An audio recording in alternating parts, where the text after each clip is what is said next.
would like to welcome the next speaker, Munir Bouchenaki, Special Advisor to the Director General of UNESCO on World Heritage. Mr. Munir Bouchenaki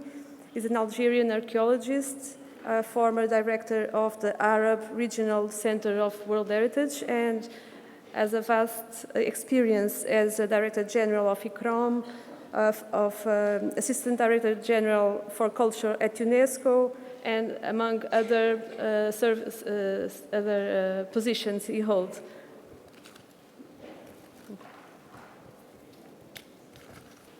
Excellences, Mesdames, Messieurs, je souhaite tout d'abord remercier le secrétaire général de la Commission nationale UNESCO, mon ami David Fajol, et sa collaboratrice, Madame Kali Gianellos, et bien sûr ma collègue sous-directrice générale pour les sciences sociales et humaines, Nada Nachef, pour cette invitation à cette très importante réunion qui vient à un moment très grave de l'évolution de l'histoire de l'humanité et qui porte sur un sujet d'importance, celui du dialogue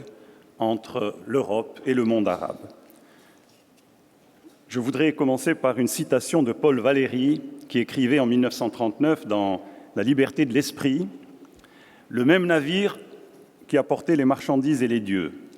les idées, le même navire apportait les marchandises et les dieux, les idées et les procédés.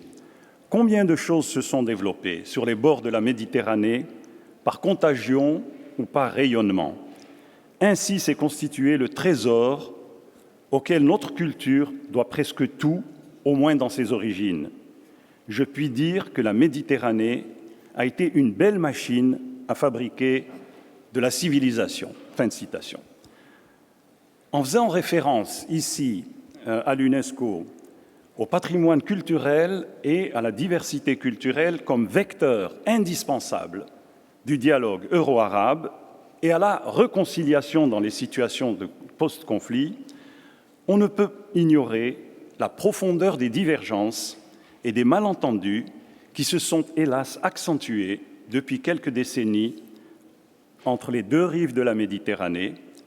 et le fossé ne cesse hélas de se creuser. Je ne vais pas répéter l'intervention du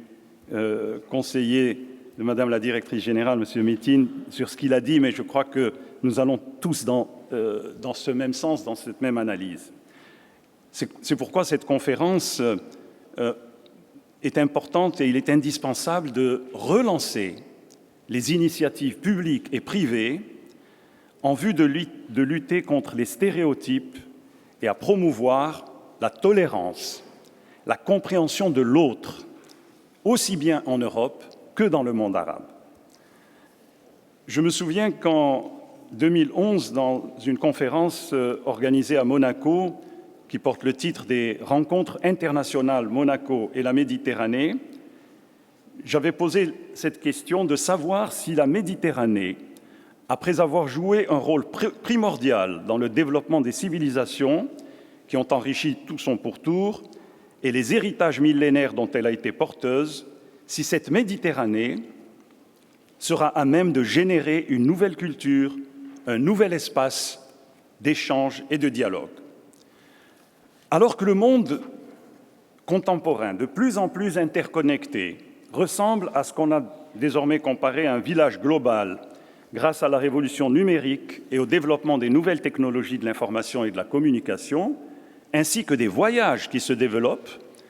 on est obligé de constater que ces avancées technologiques ne se reflètent pas toujours dans le comportement des individus comme de certaines sociétés,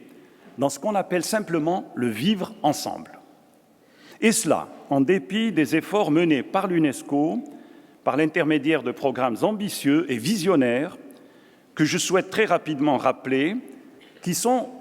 déjà à l'origine d'un véritable dialogue euro-arabe, souhaité à la fois par les autorités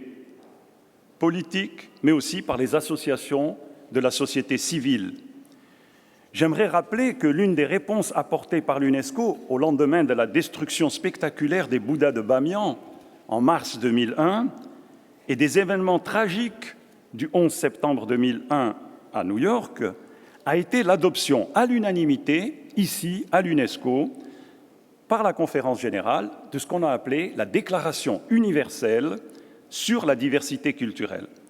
Et comme l'avait rappelé d'ailleurs le directeur général de l'époque, Koichiro Matsuura, la richesse culturelle du monde, c'est sa diversité en dialogue. Ce fut l'occasion, quand cette déclaration a été adoptée, pour les États de réaffirmer leur conviction que le dialogue interculturel constitue le meilleur gage pour la paix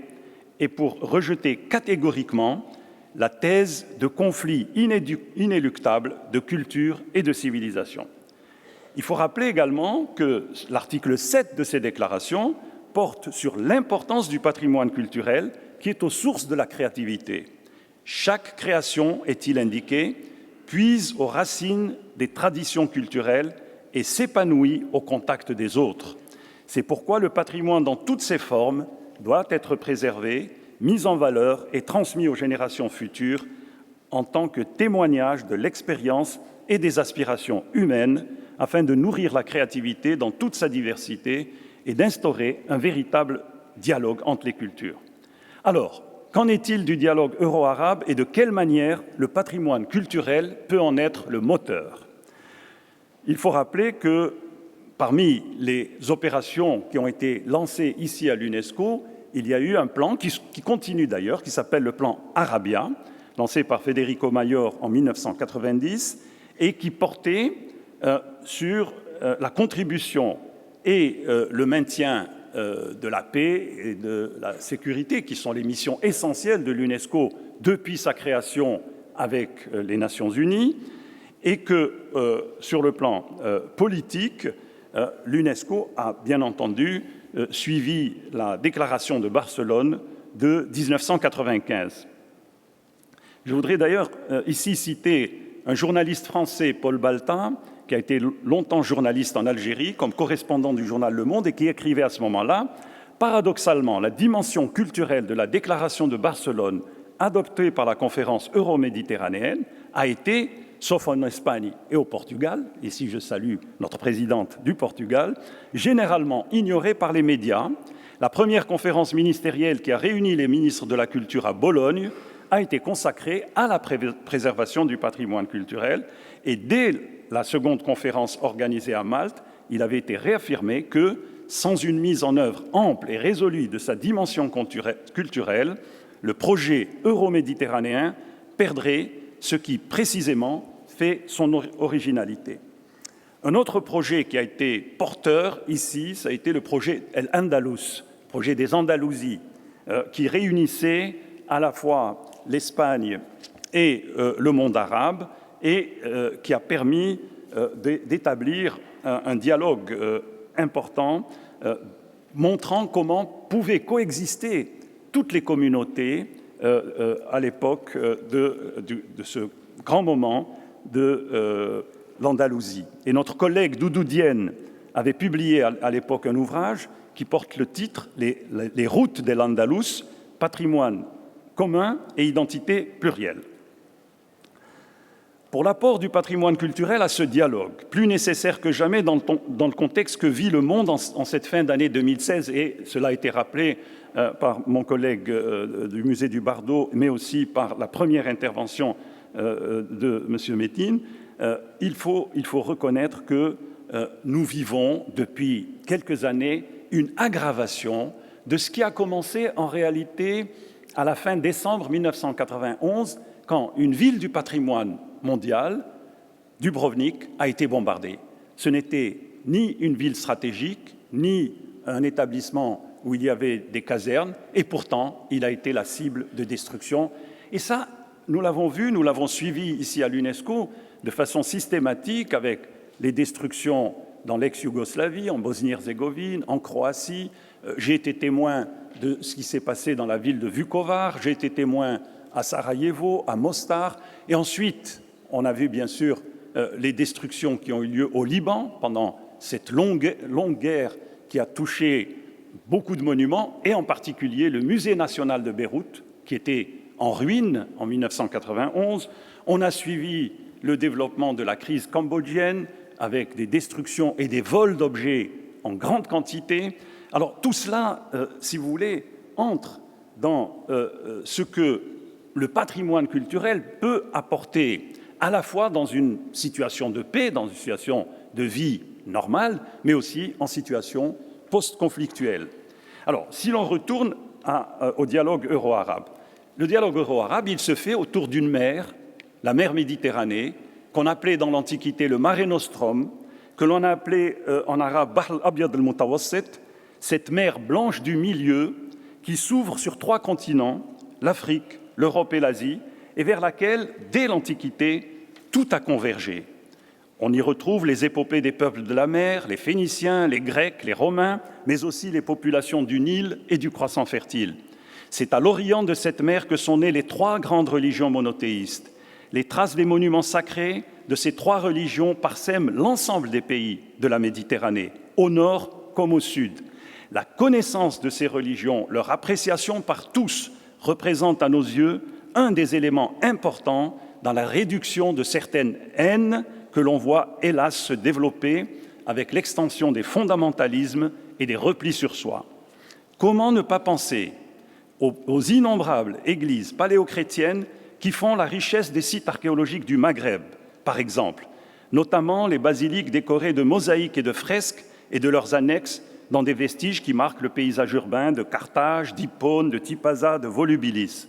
Comment oublier que parmi les plus célèbres prélats de l'Église chrétienne des premiers siècles, on trouve un saint Augustin, évêque d'Hippone, en relation étroite avec saint Ambroise, évêque de Milan. Et pour la première fois,